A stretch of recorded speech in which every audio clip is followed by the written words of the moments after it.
আর দোয়াও মখুল ইবাদ, দোয়া হলো সব ইবাদতের মূল মগজ। দোয়া এমন একটা জিনিস যা আল্লাহর কাছে চাইলে, বান্দা যদি আল্লাহর কাছে দুটো হাত তুলে দোয়া চাই, আল্লাহ বান্দার দোয়া ফেরাবে? কখনো ফেরাবে না। আল্লাহ বলছে, বান্দা যদি আমার কাছে একটু নম্র বিনয়ী ভাবে যদি আমি আল্লাহ আমার কাছে হাত তুলে, আমি আল্লাহ আমার বান্দাদেরকে কবুল করে নেবো। জোরে বলুন সুবহানাল্লাহ, জোরে বলুন নাউজুবিল্লাহ। তিনজন বন্ধু, তিনজন, ওয়াজটা একটু খেয়াল করে শুনতে হবে, বলে গেলে চলবে না। তিনজন বন্ধু রাস্তা থেকে যাচ্ছে। এখন ভাই মানুষ কিছু কিছু বোকা আছে। কেমন বোকা? এখন ধরুন রাস্তায় একটা বটগাছ আছে, একজনের নাম হচ্ছে আব্দুল সাত্তার ভাই। বাড়ি বাড়ি পুরো নিয়ে একটা গাছের ডাল কাটবে বলে গাছে উঠেছে। গাছে উঠে যে ডালটা কাটবে ভাই, সেই ডালে বসে বসে, ধরুন এই দিকে বসে আছে, এটা আগা এটা গোড়া, আগার দিকে বসে গোড়ার দিকে কোন চালাচ্ছে ভাই, মরবে না বাঁচবে? বট গাছের মাথা উঠেছে, পড়লি বাঁচবে? 1 2 3 খালাস, সর্বনাশ হয়ে যাবে, সাংঘাতিক মরণ মরবে, পুরো ছড়িয়ে যাবে। এখন ওই গাছ কাটছে পুরো মেরে, নিচে থেকে আব্দুল করিম চাচা, উনি প্রাইমারি স্কুলের মাস্টার, হেঁটে হেঁটে যাচ্ছে। যেতে যেতে হঠাৎ করে এটা আওয়াজ পেল গাছের উপর, কি দেখি, তাকিয়ে দেখছি একজন লোক ডাল কাটছে। ভালো কিছু ভেবেচিন্তে, মাস্টার মানুষ তো, বুদ্ধিজীবী মানুষ, বলছে সাংঘাতিক বোকা, একদম তৈরি। এ ভাই, তুমি যে ডালটা কাটছো না, ও ডাল তো তুমি বসে আছো, তুমি এক্ষুনি পড়বে, তুমি তো মরেছো। শালা মরেছে রে। মাস্টার বলছে, কে? আব্দুল করিম মাস্টার। বোকা শুনতে পেয়েছে, যে ডাল কাটছিল আব্দুল সাত্তার শুনতে পেয়েছে। শুনতে পেয়ে বলছে, মনে মনে ভাবছে, তাহলে কি আমি মরে গেলাম? আমি তাহলে মরে গেলাম। মাস্টার বলে হেঁটে হেঁটে চলে যাচ্ছে, বাড়ি চলে যাচ্ছে। গাছ কাটা বন্ধ করতে পুরো নিচে ফেলে দেন, রাখ ভাই, ফেলে দেন, নিচে নেমে এলো। বাড়িতে এসে বউকে বলছে, এ আমার বিবি, আমার জন্য কাফন দাফনের ব্যবস্থা করো, আমি মরে গেছি, এখন জানাজা করো, আমার জানাজা করে দাও। কবরে শুয়ে দিয়েছি, মরে গেছি, খুব অবস্থা ভালো নয়, সাংঘাতিক ব্যাপার, তাড়াতাড়ি। বিবি বলছে, খোয়া গেলাস খেয়ে এলো বলুন দেখি। আরে জ্যান্ত মানুষ কথা বলছে, বলছে আমি মরে গেছি। আরে হলোটা কি? মনে হয় কেলাস মাছে খেয়েছে। বিবি কি করলো? ওর কোনো কথা না বলে নিজের কাজ করছে। তো সাত্তার চাচা ভাই এখন বলছে, এ মনে হয় আমার বিবি হতে পারে, কিন্তু আমার বড় সমস্যা, আমার দুশ্মন, আমার কথা শোনা, আমার দুশ্মন। আমি মরে গেছি, আমার জানাজা কাফন দাফনের ব্যবস্থা করতে বলছি, কোনো কথা না শুনে নিজের কাজ করছে। আমি মরে গেছি বলে তাহলে আমার কোন গুরুত্ব? মানুষ মরে গেলে তার আর কেউ চায়? সকাল সকাল খবরে ঢুকি দিয়ে আসলে বাঁচবে, মুকুটটুর মধ্যে দুর্মিশ করে চলে যাবে, আর জীবন খবর দেখে যাবে। মরে যাওয়ার সব মানুষ মরে গেলে খবরের কথা বিশাল চিন্তা, কেঁদে আগে কাজ মাস করে দিচ্ছে, যা বাপ মারা গেল, কবরে দিয়ে এলো, আর ধার বাড়ে যায় না 3 দিন পরে। তাহলে বিবি এবারে এইভাবে চলে গেল, মনটা খারাপ হয়ে গেল। তাহলে মরা মানুষ বলে আমার কোনো গুরুত্ব নেই। বাড়িতে কি করলো? কোদালটা নেই, কাপড় চোপড়, কাপড় নাম সব নিয়ে বাংলার হাটে চলে গেছে। ক্যানিং নদীর চড়ে, ধরুন ক্যানিং নদীর চড়ে চলে গেছে, গিয়ে এবারে গত বলছে, খবর বলছে আমার খবর আমার নিজে ছাড়া ছাড়া আর কাউ না, আমার নিজের খবর খুলে আমার নিজে সুখী হবে, অবস্থা ভালো না, এরা আমার শত্রু হবে না। চড়ে গিয়ে গত খুললো, কবর মতো ভালো করে খুলে শুয়ে দেখেন ঠিক আছে কবর, কোদালটা ওপরে রেখে দিয়ে শুয়ে পড়েছে কবরে।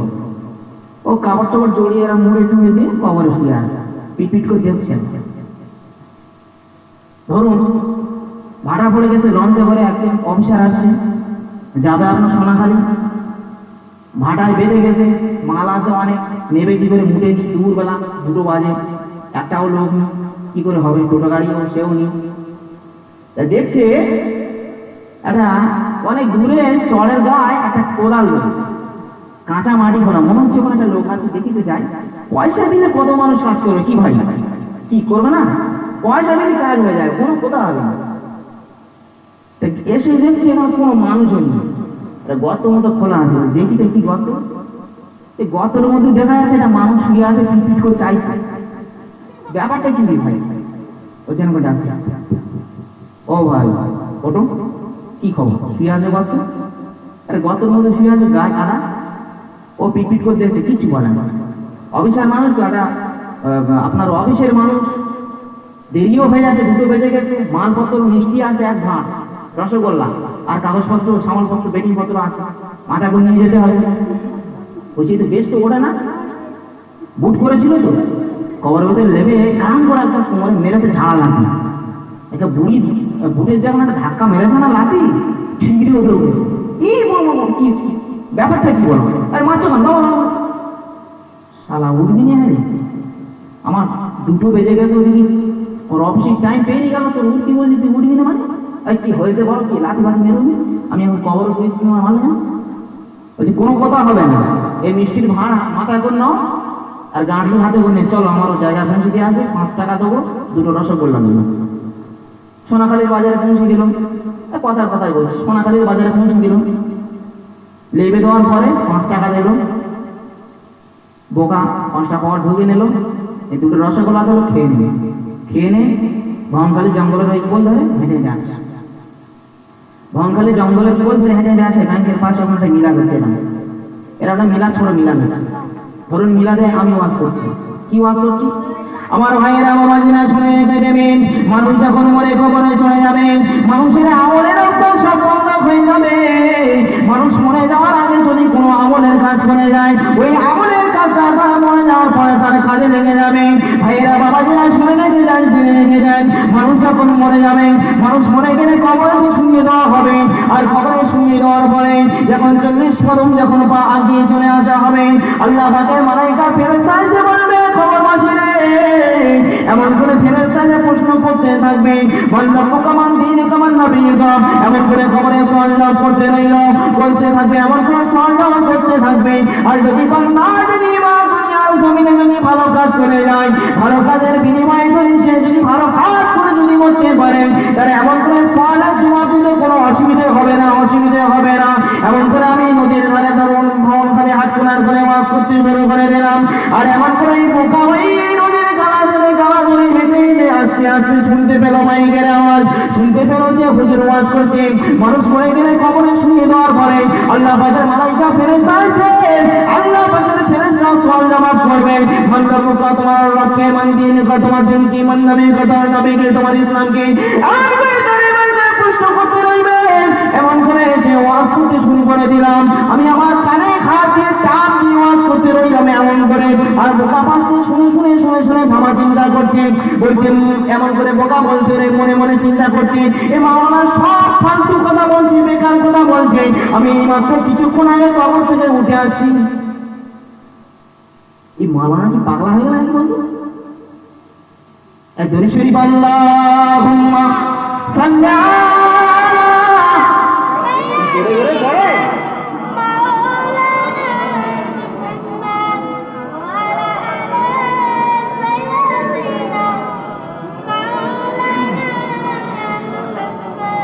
মাওলানা কি মাথা খারাপ হয়ে গেল? আরে এক্ষুনি আমি কবর থেকে উঠে আসি, 14 ঘন্টা খানিক হচ্ছে।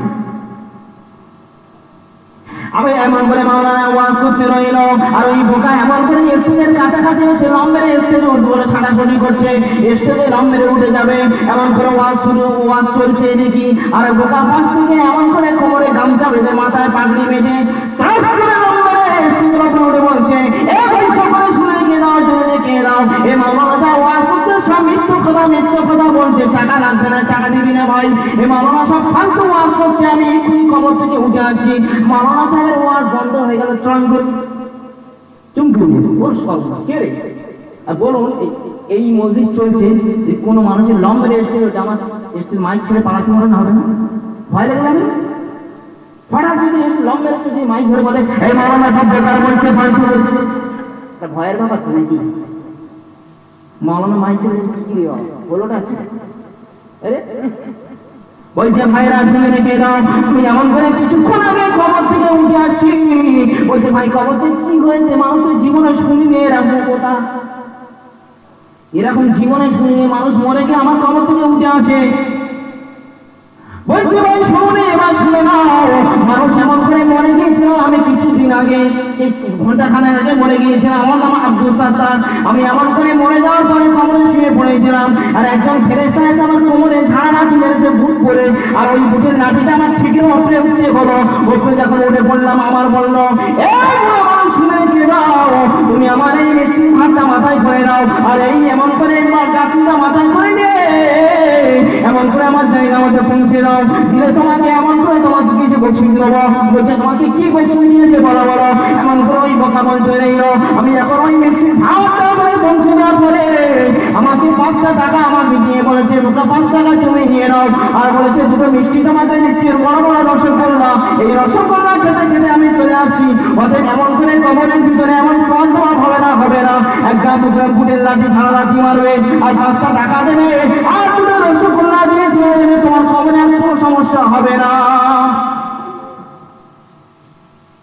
মাওলানা বলছে ও তোমার ব্যাপারটাই, বিষয়বস্তুটা পুরো শুনলো গোহার কাছ থেকে। আচ্ছা আচ্ছা, তোমার 5 টাকা দিল, ঝাড়া লাঠি একটা দিল, সাথে সাথে রসগোল্লা দুটো পেলে। আচ্ছা বলো, মানুষ কথা বলছে কি করে মরতে পারে? বলছে তোমার সাথে যে ব্যক্তি দেখা হয়েছিল, ওই ব্যক্তিটা কোনো তোমার মতো কোনো বোকা মানুষ নয়, বোকা মানুষ নয়। উনি একজন মাস্টার মানুষ, উনি একজন শিক্ষিত মানুষ, সেই জন্য উনি সবকিছু বোঝে। এমন করে তুমি বোকা মানুষ বলে তোমার সাথে বেশি কথাবার্তা বললো না। যে মানুষ বেশি বোকাবাকি করে তাকে পাগল বলা হয়, বোকা বলা হয়, এমন করে মাথা ফিট খারাপ বলা হয়। সেই জন্য তুমি বেশি বোকাবাকি করছো, তুমি এমন করে বোকামি কাজ করেছো বলে তোমার সাথে কোনো কথা বলে তোমাকে, তুমি বোকা, তুমি মরেছি বলে তোমাকে বলে চলে গেল, অতএব তুমি মরনি। বিষয়টা বুঝতে সব ডিসমিস হয়ে গেল। তাহলে এই ব্যাপারটা তাহলে এরকম ছিল? হ্যাঁ, বোঝার ভুল। তাহলে ওয়াজ মাসে যা হচ্ছে যদি বোঝার ভুল হয়ে যায় ভাই, জ্বরের ওষুধ ঠিক জায়গা মতো না পড়লে ভাই সুগার বেড়ে যাবে, সর্বনাশ হয়ে যাবে। সেই জন্য বোকামি করলে চলবে না। ওরে খ্যাপা, আর কবরে সওয়াল জবাব হবে। আমি যা ওয়াজ করলাম এগুলোই হবে। যদি পারা গেল তাহলে বাঁচা গেল, রেহাই হলো, নইলে ধলাই চলে যাবে। তাহলে বোকামো করলে চলবে না, চালাক করতে হবে। চালাক মানে এই নয় টাকা কিভাবে লোকের কাছে ঝেড়ে ঝুড়ে নেবো, বাটপারি করে, চিটিংবাজি করে, এরকম করলে হবে না। ইসলামের চালাক চুটি হতে হবে। আফজালুল আমাল হুব্বু ফিল্লাহি ওয়াল বুগদু ফিল্লাহ। হাদিসটা নাও বলে মুসলিম বের হাদিস ধরে বলুন সুবহানাল্লাহ। সবাই জোরে আরে শুনি বলছি, ভালো লাগে। আল্লাহ আহমদ জাবের রাদিয়াল্লাহু তাআলা নহু রাদিয়াল্লাহু তাআলা মনিন্দ করেছেন, আল্লাহর নবী ইরশাদ করেছেন আফজালুল আমাল হুব্বু ফিল্লাহি ওয়াল বুগদু ফিল্লাহ। হাদিসটা নামাজ পড়ছি বাবা, এমন করে রাসূলুল্লাহ সাল্লাল্লাহু আলাইহি ওয়াসাল্লাম বলেছেন সর্বোৎকৃষ্ট কাজ হলো এমন করে রাসূলের ইসলামের জন্য, রাসূলকে ভালোবাসা করতে, ইসলামের ভালোবাসার জন্য কাউকে হিংসা পোষণ করা। আল্লাহ রাসূলের জন্য কারোর সাথে হিংসা করুন, এই হিংসাটা শরীয়তে জায়েজ আছে। আমরা হিংসা করছি কি? আমাদের হিংসা কি? ঘরগুলোতে দোতলা, ইট কি করে খসে পড়বে আল্লাহ, সেই দোয়া করছে আল্লাহ ইট কি করে খসে পড়বে, আল্লাহ আমার বাইক কিনেছে, মানে কি এরকম মনে আমাদের কাছে। আরেকটা হলো বাবাজি, ইসলামের জন্য আল্লাহ রাসূলের জন্য যদি কারোর সাথে বন্ধুত্ব পোষণ করো, এই বন্ধুত্বটা আল্লাহ পাকের দরবারে কবুল হয়ে যাবে। সুবহানাল্লাহ। আর আল্লাহ রাসূল বলেছেন যদি ইসলামের জন্য দিন দুনিয়ার বাদশা হাবিবুল্লাহকে নবী জনাবে মুহাম্মদ রাসূলুল্লাহ জানিয়ে দিলেন যে আল্লাহ রাসূলের জন্য যদি কোনো হিংসা পোষণ করা যায়, আল্লাহ রাসূলের জন্য কাউকে ভালোবাসা যায়, এই ভালোবাসা, এই হিংসাটা আল্লাহ পাকের দরবারে কবুল হয়ে যাবে। তাই ময়দানে মাহশারের দিনে আমার আল্লাহ পাক এই বান্দা বান্দীদের জন্য, এই বান্দা বান্দীদের সুপারিশ আমার রাসূল করবে, আর আমার রাসূলুল্লাহ আমাদের জন্য সুপারিশ করা ওয়াজিব হয়ে যাবে। ওয়াজ বুঝতে পারছো? বলছিলাম একটু আগে? তিনজন বন্ধুর কথা বললাম তো, ওয়াজ টাজ করতে হবে তো নাকি? ওয়াজ তো অনেকদিন শুনলাম, কিছু আমলের কাজ করতে হবে। কার কথা শুনে কে হেদায়েত আল্লাহ জানে। হেদায়েত আল্লাহ আমাদের করে দিয়েছে, তকদিরে লেখা আছে কোন মানুষটা ভালো হবে, কোনটা খারাপ হবে, কোন মুহূর্তে কি হবে। তিনজন ব্যক্তি হাঁটতে হাঁটতে যাচ্ছে, যেতে যেতে বৃষ্টি হচ্ছে আকাশ, কি হবে, কোথায় যায়? এমন একটা পরিস্থিতি, কোনো জায়গা যাওয়ার লাইন নাই। একটা গুহা দেখতে পেলেন, একটা গুহা দেখতে পেলেন। ওয়াজ বুঝতে পারছেন তো? গুহা দেখতে পেলেন, গুহার মধ্যে ঢুকে পড়লেন। ভাইয়েরা আমার, বাবাজিরা শুনে রেখে দেবেন, তিনজন ব্যক্তি এমন করে সফরে যেতে যেতে যেতে যেতে আল্লাহ আসমান থেকে বৃষ্টি বর্ষণ হতে রইল। আর ওই তিনজন বন্ধু বলতে রইল, এমন একটা সময় এসে গেল, আমরা কোথায় যাবো, কোথায় যাবো? না, আমরা এমন করে এই গুহার মধ্যে প্রবেশ করে যাবো। আর ওই গুহার মধ্যে যখন তিনজন ব্যক্তি প্রবেশ করে গেল, আর সঙ্গে সঙ্গে ওই গুহার মধ্যে, গুহার উপর থেকে একটা পাথর এসে ওই গুহার দরজাটা বন্ধ হয়ে গেল। আর এমন করে তিনজন বন্ধ করা করতে রইল। আমাদের গুহার দরজাটা বন্ধ হয়ে গেল, বন্ধ হয়ে গেল। এখন আমরা কেমন করে আল্লাহর জমিনের উপরে পৌঁছে যাব? এমন করে আমরা গুহায় থেকে বার হবে কেমন করে? ওই তিনজন ব্যক্তি আল্লাহ পাকের দরবারে রোনাজারি করতে রইল, তিনজন আলোচনা করতে রইল। হায়রে হায়, কি হবে, কি হবে, এখন কি করা যেতে পারে? এমন করে প্রথম ব্যক্তি বলছে, এই শোনার মানুষেরা শুনে যান। এমন করে প্রথম ব্যক্তি বলছে, না না না না, আমাদের জীবনে এমন একটা কোনো কাজ কি আমাদের নাই যে কাজের বিনিময় আমাদের এই বিপদ থেকে আল্লাহ হেফাজত করবে। তিনজন আলোচনা করছে, কি ব্যাপার, যে পাথর পড়ে গেল, হবেটা কি? মহা সমস্যা, বাদ তো হতে হবে। এবার ধরি শরীফ আল্লাহুম্মা।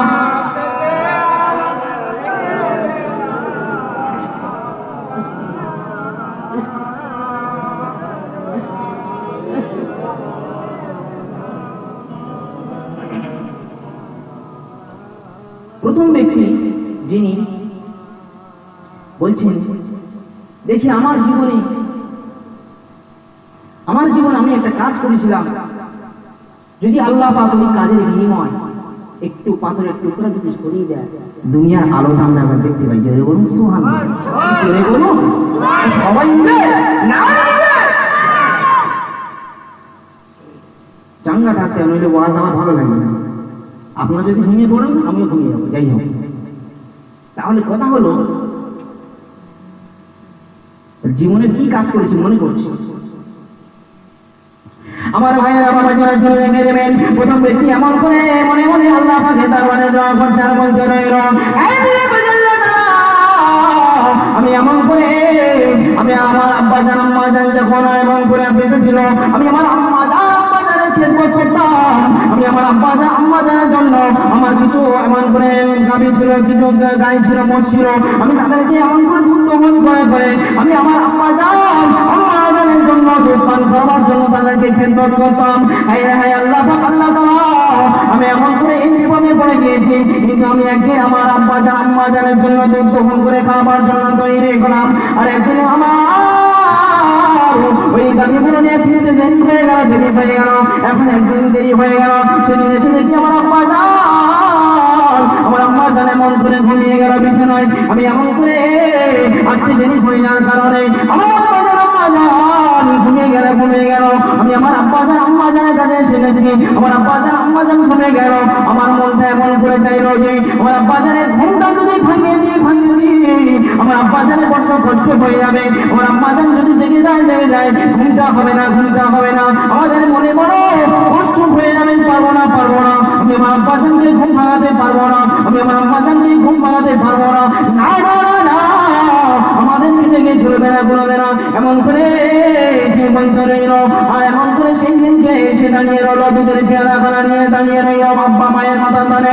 আর এমন করে ওই ব্যক্তি দুটো সন্তান তারা এমন করে কান্নাকানি করতে বলে, আব্বা জান কান্নাকানি করে, তাদেরকে দুধ যখন এমন করে তাদেরকে দুধ পান করাবো, আমার মন চায় না। আমার মনটা চেয়েছিল শুধু আমার আব্বা জানের মনটা খুশি করার জন্য।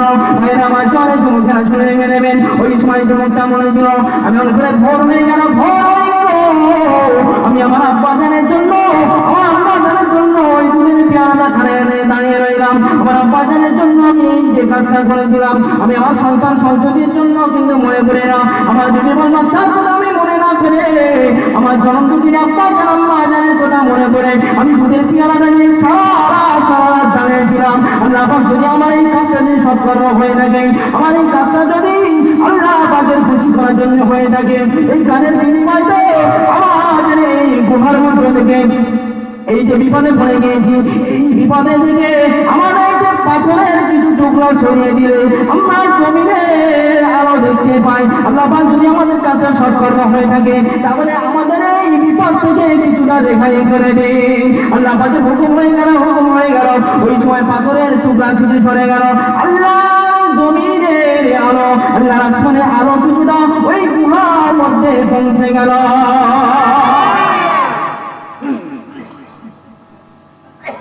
একটু আলো দেখা গেল, মনটা খুশি হলো না? হবে ভাই, আল্লাহর কাছে চাইতে মতো পেয়ে গেল। আর আমরা বলছি নামাজ পড়ে কিছু পাইনি। কি ভাই, আমরা বলছি পাইনি। নামাজ পড়লে কাজ হয়? মামুন সেবা করলে কাজ হয়? অবশ্যই হয়। না হলে পেলে কি? তাহলে অল্প কিছু আলো পাওয়া গেল। দ্বিতীয় জন বলছে, এই ব্যক্তি প্রথম ব্যক্তি দ্বিতীয় ব্যক্তিকে বলছে, ভাই আল্লাহ পাকের দরবারে আমার এই সব কর্মের জন্য আল্লাহ পাক দুনিয়ার আসমানে আলো দেখিয়েছে, তোমরা দুজন চাও, আল্লাহর কাছে চাও, আল্লাহ অবশ্যই আমাদের মদদ দেবে। ভাই আল্লাহর কাছে যদি আমার আপনার মনটা খাঁটি মন করে যদি চাওয়া যায়, আল্লাহ দেবে না? দেবে না? জোরে বলো, জোরে বলো। ভাইরা আমার জনে জমে করে দ্বিতীয় ব্যক্তি এমন করে আল্লাহ আমাদের দরবারে হাত করে দোয়া করে আর বলতে লাগে, এমন করে আমার জীবনে কি কাজ করেছে আমার মনে পড়ে না, তবে আমার জীবনে একটা কাজ আমার মনে পড়ে যায়। আমি আমার জীবনে একটা কাজ করেছি বাবাজি, এমন করে শুনে গেলেন, জেনে রেখে দেন, শুনে গেলেন। আমি এমন করে আমার জীবনে মানুষ এখন ভাই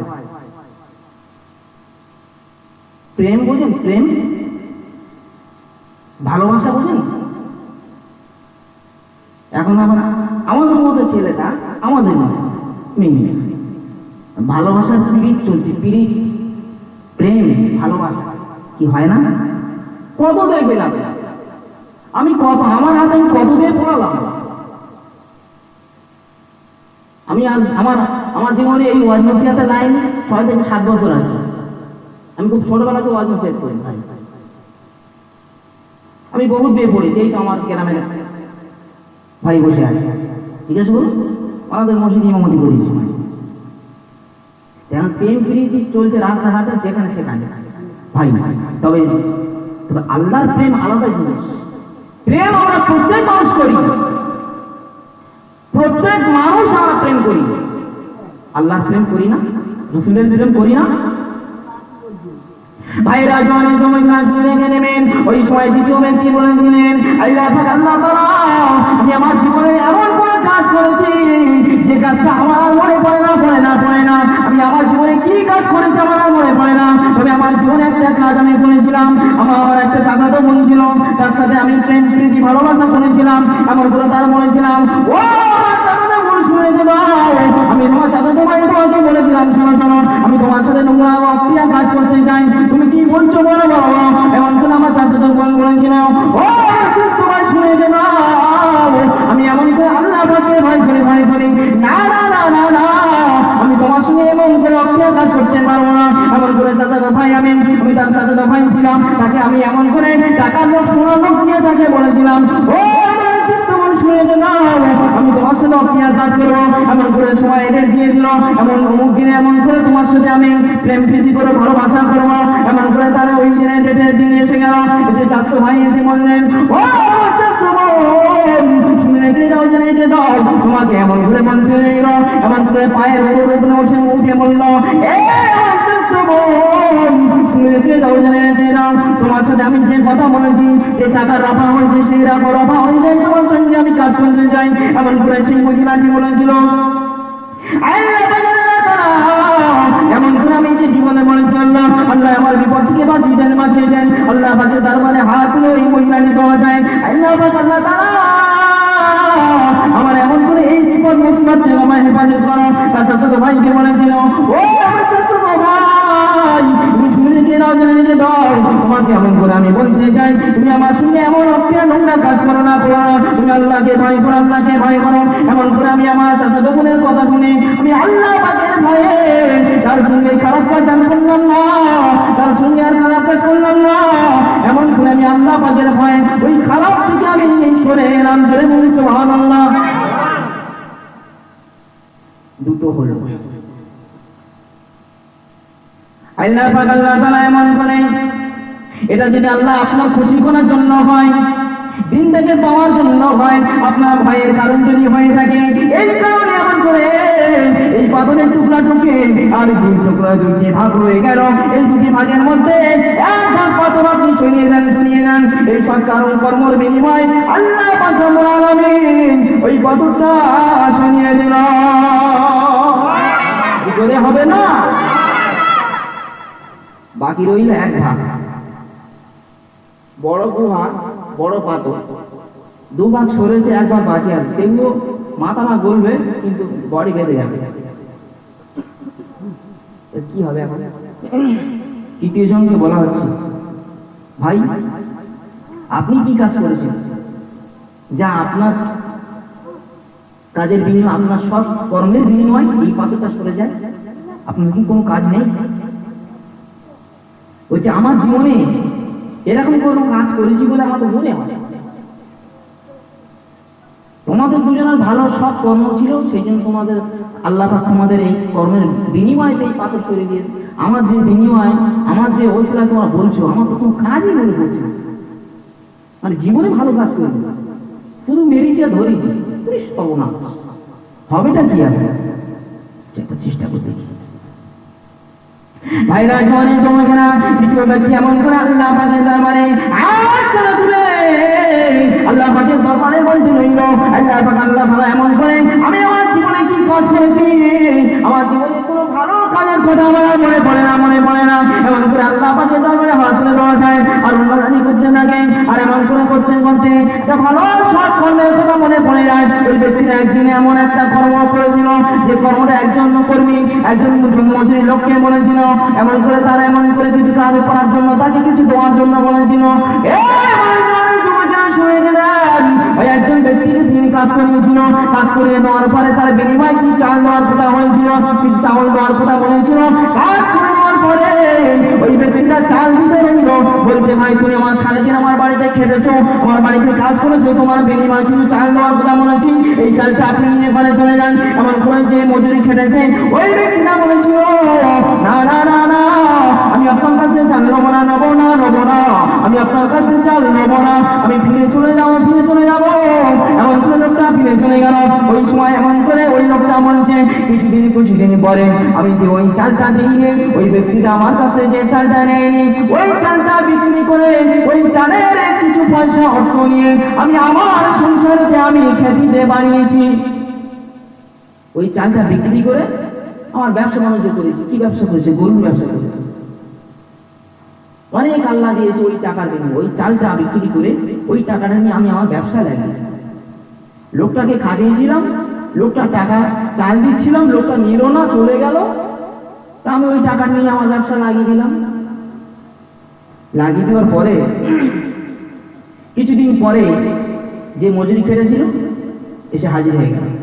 আসসালামু আলাইকুম ভাইজান, এমন করে আপনার কাছে আমি বহুদিন আগে আপনার কাছে কিছু জন্মজুরি ফেলেছিলাম, আপনি আমাকে একই চাল দিচ্ছিলেন, আমি আপনার কাছে চাল না নিয়ে চলে গিয়েছিলাম, আপনি আমাকে চাল দেননি, আপনার কাছ থেকে আমি চাল নেই না, এমন করে ওই চালটা আমাকে দিয়ে দেন। এমন করে এই ব্যক্তি বলেছিল, আপনার কি মনে পড়ে না? মনে পড়ে না? এমন করে বলতে রইল।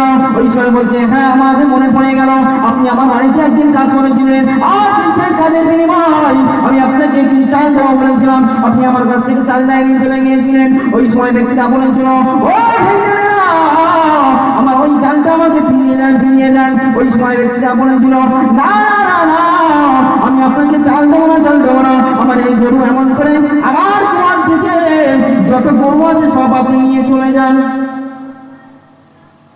বলছে, এটা কি হচ্ছে? আমার সাথে ঠাট্টা করা হচ্ছে, বিদ্রোহ করা হচ্ছে, আমাকে মানে অপমান করা হচ্ছে, লোক দেখানো হচ্ছে। আমি যেটা কেটেছি বাবু সেটা আমাকে দেন, আমি তো নিয়ে যাইনি তখন, এখন আমাকে দেন, আমি নিয়ে চলে যাব। এ লোক বলছে যে মালিক, গরুর মালিক বলছে, বাবু আপনাকে বলছি আমি আপনার সাথে ঠাট্টা করছি না, আপনার সাথে একই করছি না, আপনার চাল দেবো বলেছিলাম, এখন আপনার সেই চালের টাকা নিয়ে আমি এই ব্যবসা করেছি, এই ব্যবসায় এত এত গরু হয়ে যাওয়া, আমার গোয়াল থেকে আপনার যতটা লাগে আপনি ততটা নিয়ে চলে যান। জোরে বলুন, জোরে হবে না? তাই হবে। আমার ভাইয়েরা, আমার মাঝিনা শুনে রেখে দেবেন, আমার পুরো এই গরুর গোয়াল থেকে যা করেছিল ওই গরুগুলো নিয়ে ওই ব্যক্তিরা বাড়িতে চলে গেল। আর এমন করে আল্লাহ পাকে দরবারে দোয়া চাই, এমন করে বলতে রইল, না না না না, আল্লাহ পাক, আল্লাহ তাআলা এই কাজটা যদি আমার জন্য, এই কাজটা যদি আমি আপনারা খুশি করার জন্য, এই কাজটা যদি আপনার ভালোবাসার জন্য করে থাকি, তাহলে এই কাজের বিনিময় এই পাথরখানা আপনি এই কুয়ার মধ্যে থেকে শুনে দেন। এমন করে আল্লাহ পাকের দরবারে দুই কোনা চোখ বন্ধ করে জোর নাজারি করতে রইল। আল্লাহ পাকের ইশারায় ওই পাথরখানা কুয়ার মুখ থেকে আল্লাহ পাক ইশারায় সরে গেল। জোরে বলুন,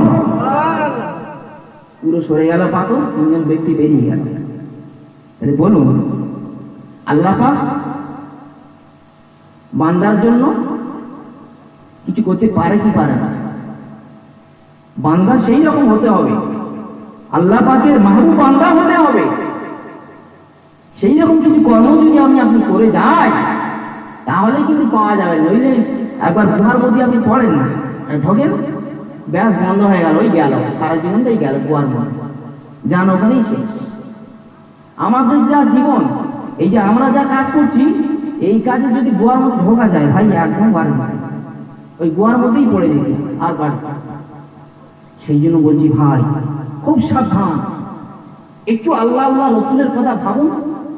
5 ওয়াক্ত নামাজটাকে পড়ুন, খাওয়াটা একটু বন্ধ করে দেন, গোপনে কারো জানাতে হবে না। যেমন চুপি ছাড়ে সুদ চলছে, ওরকম চুপি ছাড়া বন্ধ করে দেন, ওতে আল্লাহ খুশি হয়ে যাবে। কি ভাই, চুপি ছাড়ে বন্ধ করতে হবে, বন্ধন যেটা চলছে ওটা বন্ধ করে দেন, তবে আল্লাহ খুশি হবে। বন্ধন চালাবে না, ওইদিকে আল্লাহ ডাকবেন, আল্লাহ কখনো কাজ করা যাবে। কি ভাই, এখন ভাই এই যে ওয়ালমিসিয়া যা হচ্ছে, আমি যা বললাম একদম আমলের কথা বললাম কিনা বলিনি ভাই, আমলের কথাই বলেছি। এরকম আমার মতো, আমি গিবত করছি না, আমার মতো বহু আলেম আছে, আমার থেকে আরো ভালো ভালো আমলের কথা বলবে, কিন্তু আমলের কথা বললে কি হবে? দেখা যাচ্ছে সেই যে আলেম বলবে তার আমল নেই, সে নামাজ পড়লো না, ফজরের নামাজ কাজা, সারা রাত জলসা, ফজরের নামাজ কাজা। বলুন, ওই আলেমের প্রভাব জনগণের উপরে পড়বে? কখনো হবে। আমরা ফুরফুরা শরীফের মতাদর্শের মানুষ, ফুরফুরা শরীফের পাগল, দাদা হুজুরের ভক্ত মুরিদ। আমাদের সেই দাদা হুজুরের সিলসিলার যে চেন, সেই চেন ভাই আমাদের চলতে হবে। দাদা হুজুরের ওসিয়াত নামাকে আমাদের ফলো করতে হবে, ফলো করে চলতে হবে। এখন কিছু আলেম বার হয়ে পড়েছে ভাই, তারা ফুরফুরা দামান করে চলবে, ফুরফুরা চেন করে চলবে, আবার ফুরফুরাকে গালি দেবে। এই কিছুদিন আগে বলছি, খারাপ লাগলে বলবেন, পাল্টে দেবো। কিছুদিন আগে বসিরহাটের এক পাগল মুফতি বেরিয়েছে, পাগল মুফতি বলছেন ফজা, ফুরফুরা শরীফের আওলাদের রসুলকে বলছেন ফজা। ফুরফুরা শরীফে এক ফজা বেরিয়েছে, এই কথা মানা যাবে? মানবেন? জোরে বলো, মানবেন? মাথার কাজ করছে না। বলতে বলতে বলছেন ফুরফুরা শরীফে একটা ফজা বার হয়েছে, আওলাদে একজন দাদা হুজুরের একজন আওলাদ, সে ছোট মাসুম বাচ্চা, তার একটা ব্লাডের দাম আছে। আপনি কত মান কি হয়েছে? আপনি এত এলেন শিখে গেছেন, এলেন শিখে এত বুঝে গেছেন, বোঝার পরে আপনি কি করছেন? অতিরিক্ত বুঝে গেছে, মাথা মোদের কাপড় কাপড় খুলে মাথা বেঁধে নিয়েছে। বলতে বলতে বলছেন কি আপনি? বাজান, আপনার ফুলকণা শরীফে আব্বাস সিদ্দিকী ভালো লাগে না, যেতে হবে না। অমর সিদ্দিকী সাহেব ভালো না, ওনার কাছে যেতে হবে না। প্রহার সিদ্দিকী সাহেব ভালো না, ওনার কাছে যেতে হবে না। ইতিহাস সিদ্দিকী ভালো না, ওখানে যেতে হবে না। তাহলে আপনি গীবত করছেন কেন? তার বিরুদ্ধে প্রচার করছেন কেন? পীরের আওলাদ, তাকে আমরা পীর বলে ভাবি, পীর বলে সম্মান করি। আপনি সম্মান করতে পারবেন না, অপমান করবেন কেন? আপনি সম্মান করতে হবে না। আমার ভাই সাহেব আছে, চলে যান সেখানে। ফুলকণা শরীফের কোন ভাই সাহেব যদি না ভালো লাগে, আপনি ফুলকণায় যাবেন না। ফুলকণা শরীফে দাদা হুজুরের কোনো ক্ষতি হবে? কোনো ক্ষতি হবে না। আপনি দুপাতা পড়ে মুক্তি হয়ে মুক্তি দাবি করছেন করে, আর এদিকে আপনি দাদা হুজুরের সিলসিলার ভক্ত মুরিদদের কাছ থেকে নাম ভাঙিয়ে ভাঙিয়ে খাচ্ছেন, আর ওদিকে ফুলকণা আওলাদদের আপনি গালাগালি করছেন। আমার বলতে বলতে এত এত বলা রয়েছে, বলতে বলতে ও সাহাবীর রক্ত কাফের তৈরি, ও সাহাবী তৈরি মুশরিকের রক্ত, ওই সাহাবী কাফের, সব সাহাবাই রাসূলুল্লাহ সব মুশরিক কাফের রক্ত তৈরি। আচ্ছা ভাই, সব সাহাবাই রাসূলুল্লাহ যদি মুশরিকের রক্ত কাফের রক্ত যদি তৈরি হয়, তাহলে হযরত হাসান হুসাইন কার পুত্র? হযরত আলী রাদিয়াল্লাহু আনহুর পুত্র। তাহলে আলী রাদিয়াল্লাহু আনহু কি ছিলেন? ঈমানদার ছিলেন না? তাহলে এই যে মুক্তিগুলো বলে বলে বেড়াচ্ছে, এর প্রতিবাদ করা দরকার আছে না নাই? যে সাহাবায়ে কেরামদের তাদের শান, তাদের মর্তবা আল্লাহর আসমানের তারকার সমতুল্য, তারকা, তাদের শান, তাদের মর্তবা, তাদের সামনে বলছেন কাফের, মুশরিকের রক্ত তৈরি, কাফেরের রক্ত তৈরি। এত শিখে গেছে এলেমের, ওই এলেমের কোনো দাম নাই, ওই আলেমের কোনো দাম নাই। এলেম অর্জন করে মানুষকে গালি দেওয়া নয়, এলেম অর্জন করেছি বলে বড় বড় বক্তব্য, বড় বড় মঞ্চে উঠে বড় বড় কথা বলবো, এলেম এর জন্য অর্জন নয়। এলেম থাকবে, তার মধ্যে আমল থাকবে না। যদি হাকিকাতের আলেম হয়ে যেত, তাহলে ওই হাকিকাতের আলেমের মধ্যে থেকে ওই দাদা হুজুর বিনতুল্লাহ রহমাতুল্লাহ আলাইহির আওলাদদেরকে গালাগালি দিতে পারতো না। এই মুখে বলছি ফুলফুলা ভালো, ফুলফুলায় আমি চলি, ফুলফুলার দামান ধরে চলি, আর এই মুখে আমি ফুলফুলা গালি দিতে পারবো? কথা বলুন। তাহলে আপনি একজন প্রতারক।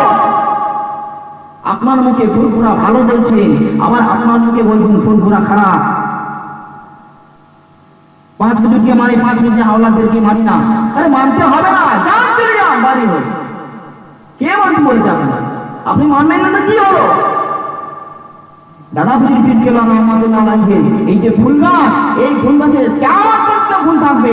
কোনো বাপের ক্ষমতা নাই, কোনো মায়ের লালের ক্ষমতা নাই, কোনো আলের ক্ষমতা নাই, কোনো মুক্তির ক্ষমতা নাই এই ফুলটিকে ঝরিয়ে পুরো নিঃ করে দেবে।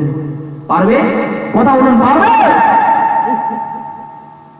সেই জন্য আমাদের ওয়াজ মাহফিল শোনাটাও খুব কঠিন ব্যাপার হয়ে গেছে। কার ওয়াজ শুনবে?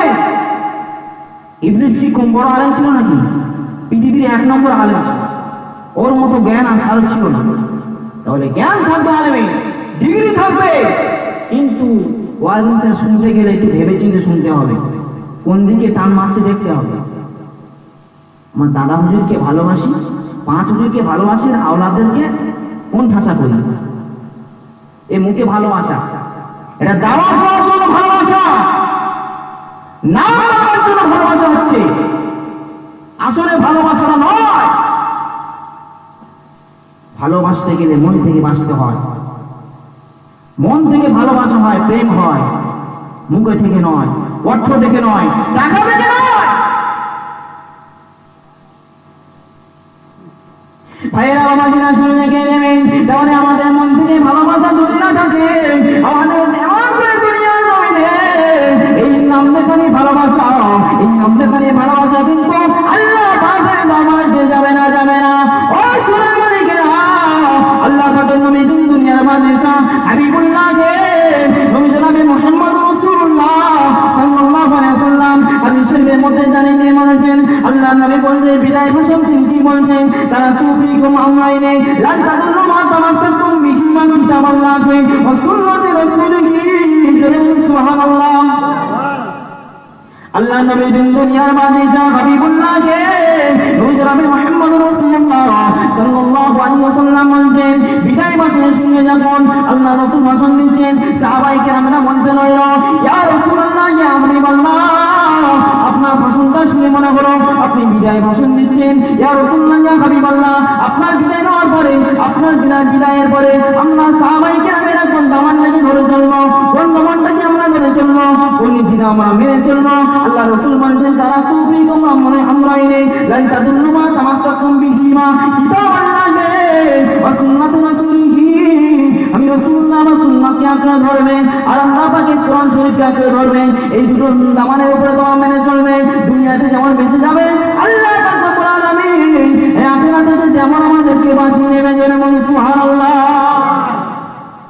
জোরে বলুন সুবহানাল্লাহ। তাহলে যা বললাম এতক্ষণ সব কিন্তু দাঁড়িয়ে আছে কাঁটা এক জায়গায়। সেই সুন্নাতে রাসূলুল্লাহ আর কোরআন শরীফ লাইন কিন্তু সব এক জায়গায় আসছে। আমার পরে হুজুর ওয়াজ করবে, এই লাইন এক জায়গায় এসে যাবে, কাঁটা এক জায়গায় দাঁড়িয়ে থাকবে, শাখা প্রশাখা দৌড়াবে। তাহলে জীবন যদি না গড়া যায় সব বেকার হয়ে যাবে। আল্লাহ পাক রব্বুল আলামিন আমাকে আপনাকে সৃষ্টি করেছে, মানব জাতিকে সৃষ্টি করেছে আল্লাহ শ্রেষ্ঠ হিসাবে। আল্লাহ পাক আমাদের যে জন্য সৃষ্টি করেছে কাজ যদি আমরা না করতে পারি তাহলে আমার সব বেকার। এতক্ষণ ওয়াজ শুনলাম, দেখা যাবে অনেকে এসার নামাজ আমরা পড়বো না, ফজরের নামাজে ঠান্ডার সময় তার কোনো কথাই হবে না, ইমাম সাহেবের মুয়াজ্জিন ছাড়া আর বুড়ো মানুষ পড়া ছাড়া আর কেউ যাবে না। তাহলে এতক্ষণ যা ওয়াজ শুনলাম সব বেকার, কোনো কাজে আসবে না। নামাজ যদি না আমরা পড়ি, নামাজ না পড়লে কিন্তু কোনো রেহাই হবে, নামাজের হিসাব হবে না। সংক্ষেপ একটা বললে বুঝতে পেরে যাবে। আমার ভাইয়েরা জওয়ানের যুবকেরা, আল্লাহ নবী দিন দুনিয়ার বাদশাহ হাবিবুল্লাহকে আমি মুহাম্মদুর রাসূলুল্লাহ সাল্লাল্লাহু আলাইহি ওয়াসাল্লাম উনি এমন সময় হযরত আম্মাজান আয়েশা সিদ্দিকাকে বলেছেন, ও আয়েশা সিদ্দিকা, আমি রাসূলুল্লাহ জানিয়ে দিলাম, আমি হাবিবুল্লাহ তোমাকে জানিয়ে দিলাম, আমি মসজিদে নববী শরীফে এমন করে ইমামতি করতে যেতে পারবো না। তোমার আব্বা যখন আবু বকর সিদ্দিক রাদিয়াল্লাহু তাআলা মসজিদে নববী শরীফে ইমামতি করবেন, আমি রাসূলুল্লাহ মসজিদে নামাজ অসুস্থ লাগে না না না না, আমি ইমামতি করতে পারবো না, আমার শরীরটা বড্ড অসুস্থ, আমি পারবো না যেতে। যেতে আবু বকর সিদ্দিক কি বলবেন যে আজকে ইমামতিটা উনি করবেন। আম্মা জান আয়েশা সিদ্দিকা রাদিয়াল্লাহু তাআলা আনহা বললেন, ইয়া রাসূলুল্লাহ ইয়া হাবিবাল্লাহ, আমার আব্বা জান আপনাকে বড্ড বেশি ভালোবাসে, আপনাকে প্যার করে, আপনার ইমামতির জায়গাতে আমার আব্বা জান দাঁড়াতে পারবে না, আমার আব্বা জানের মনটা বড্ড নরম, আমার আব্বা জান আপনার ইমামতির জায়গাতে দাঁড়াতে পারবে না, না না না পারবে না। ইয়া রাসূলুল্লাহ ইয়া হাবিবাল্লাহ, অন্য কোনো সাহাবায়ে কেরামদেরকে বলুন, কারণ আমার আব্বা জান আপনাকে বেশি ভালোবাসে, আমার আব্বা জান ইমামতির জায়গাতে আপনার জায়গাতে দাঁড়াতে পারবে না। আল্লাহ রাসূল বলেছিলেন, ও বিবি আয়েশা সিদ্দিকা, আমি রাসূলুল্লাহ জানিয়ে দিলাম, আমি হাবিবুল্লাহ জানিয়ে দিলাম, আমার আল্লাহ পাক রব্বুল আলামিন এই হুকুমখানা আমার আল্লাহ পাক রব্বুল আলামিনের নিচে দিয়েছেন, অতএব আবু বকরকে ইমামতি করার জন্য যেতে হবে। আল্লাহ নবী সাল্লাল্লাহু হযরত আবু বকর সিদ্দিক রাদিয়াল্লাহু তাআলা মসজিদে নববী শরীফে এমন করে মিম্বার শরীফে পৌঁছে গেলেন, মিম্বারেতে দাঁড়িয়ে গেলেন, ওই রাসূলুল্লাহ সাল্লাল্লাহু আলাইহি ওয়াসাল্লাম হযরত আবু বকর সিদ্দিকের হযরত সাহাবায়ে কেরামেরা আল্লাহ নবীকে না আসা দেখে এমন করে মসজিদে নববী শরীফের মধ্যে সাহাবায়ে কেরামদের এমন করে চোখ থেকে ঝরঝর করে পানি আসে, কান্নায় নত হয়ে গেলেন, কান্নায় কাতর হয়ে পড়ছেন, আয় হায় হায় হায়, আমার রাসূলুল্লাহ শরীরটা বড্ড অসুস্থ হয়ে গেছে, হায় রে হায়, আমার রাসূলুল্লাহ আজকে আসতে পারলো না মসজিদে নববী শরীফে আল্লাহ নবীর জায়গা অন্য সাহাবীকে দাঁড়ানোর জন্য। দেখে সকল সাহাবীরা কাঁদতে শুরু করে দিল। এমন করে হযরত রাসূল পাক সাল্লাল্লাহু আলাইহি ওয়াসাল্লাম ওই কান্নার আওয়াজটা হুজরা শরীফে পেয়ে গেল। হযরত বিবি আয়েশা সিদ্দিকা রাদিয়াল্লাহু আনহাকে বললেন, ও বিবি আয়েশা সিদ্দিকা, আমি রাসূলুল্লাহ জানিলাম মসজিদে নববী শরীফের ভিতর দিয়ে একটা কান্নার আওয়াজ আসছে। কান্নার আওয়াজ কোনো হয়, আমার সাহাবায়ে কেরামদের কান্নার আওয়াজ আসছে। ও বিবি আয়েশা সিদ্দিকা, না না না, আমি রাসূলুল্লাহ, আমার শরীরটা অসুস্থ হয়ে গেল, আমি নামাজ পড়তে পারবো না, আমি মসজিদে নববী শরীফে যেতে পারবো না। আমার জামাতা হযরত আলীর মুর্তজাকে ডাকো, আমার চাচা হযরত আব্বাসকে ডাকো, আমি দুজনের কাঁধের উপরে ভর করে আমি রাসূলুল্লাহ, আমি আমার কদমখানা জমিনে থেকে ফেরাতে হলেও আমি রাসূলুল্লাহ কথা দিলাম, আমি আমার আল্লাহ পাকের নামাজটা পড়ার জন্য মসজিদে নববী শরীফে যাব। না আমি যদি না নামাজটা আজকে পড়ি, কাল কিয়ামতের ময়দানে হাসরের দিনে আমার আল্লাহ পাকের দরবারে যখন আমি দাঁড়িয়ে যাব, আমার আল্লাহ পাকের দরবারে আমি রাসূলুল্লাহ মুখটা দেখা দেই, আমি রাসূল আমার লজ্জিত হয়ে যাব। না না না, আমি নামাজ ছাড়তে পারবো না। আল্লাহ রাসূলের এমন করে হযরত বিবি আয়েশা সিদ্দিকা রাদিয়াল্লাহু আনহা হযরত জামাতা আলীর মুর্তজাকে ডাকলেন। হযরত আব্বাস সিদ্দিক রাদিয়াল্লাহু তাআলা তাদের দুজনের কাঁধের উপরে ভর করে আল্লাহর নবী দুনিয়ার বাদশাহ হাবিবুল্লাহ কদম ঘষাতে মসজিদে নববী শরীফের ভিতরে প্রবেশ করলেন। হযরত আবু বকর সিদ্দিককে বললেন, ও সাহাবী আবু বকর, আমি রাসূলুল্লাহ শরীরটা অসুস্থ, আমি এমন করে ইমামতি করতে পারবো না, আজকের ইমামতিটা তুমি করো। আল্লাহ রাসূল যদি নামাজ ছাড়লেন না, আমাদের জন্য তাহলে অবস্থাটা কি হবে একবার ভাবলে বুঝতে পেরে যাবেন। আল্লাহ রাসূলের শরীর অসুস্থ হয়ে গিয়েছে, যেমন আল্লাহ রাসূল নামাজ ছাড়লেন না, আল্লাহ পাককে ভয় করে আমার রাসূলুল্লাহ আল্লাহ নামাজ আদায় করলেন। জোরে বলুন সুবহানাল্লাহ, জোরে বলুন সুবহানাল্লাহ।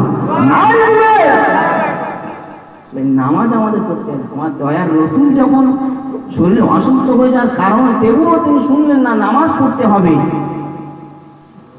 তাহলে আমার কিন্তু নামাজ না পড়লে একদম বিপদ। সেই জন্য ভাই নামাজ কালাম করতে হবে, শরিয়াতের হুকুমটাকে মান্য করে চলবেন, হালাল হারাম একটু বেঁচে চলবেন, দেখবেন দুনিয়াতে আল্লাহ বাঁচিয়ে নেবে, আখিরাতেও আল্লাহ বাঁচিয়ে নেবে। সেই জন্য করে এতক্ষণ যা কিছু বললাম, বলা বক্তব্যের মধ্যে ভুল ভ্রান্তি হলে আপনারা ক্ষমা করবেন, প্রত্যেকে আমল করার চেষ্টা করবেন। যা কিছু শুনছেন, শুনেছি, বলেছি, আল্লাহ পাক যেন আমাদের শোনা এবং বলাকে কবুল করে এর চাইতে বেশি বেশি আমল করার তৌফিক দেয়। আমরা সকলে বলি আল্লাহুম্মা আমিন। জোরে বলুন আল্লাহুম্মা আমিন। এখন তাকবীরটা নারে তাকবীর, সবাই একটু ছেড়ে নারে তাকবীর, সবাই মিলে নারে তাকবীর। সিলসিলাহা ফুরফানা শরীফ, সিলসিলাহা ফুরফানা শরীফ, নারে তাকবীর, নারে তাকবীর। আল্লাহুম্মা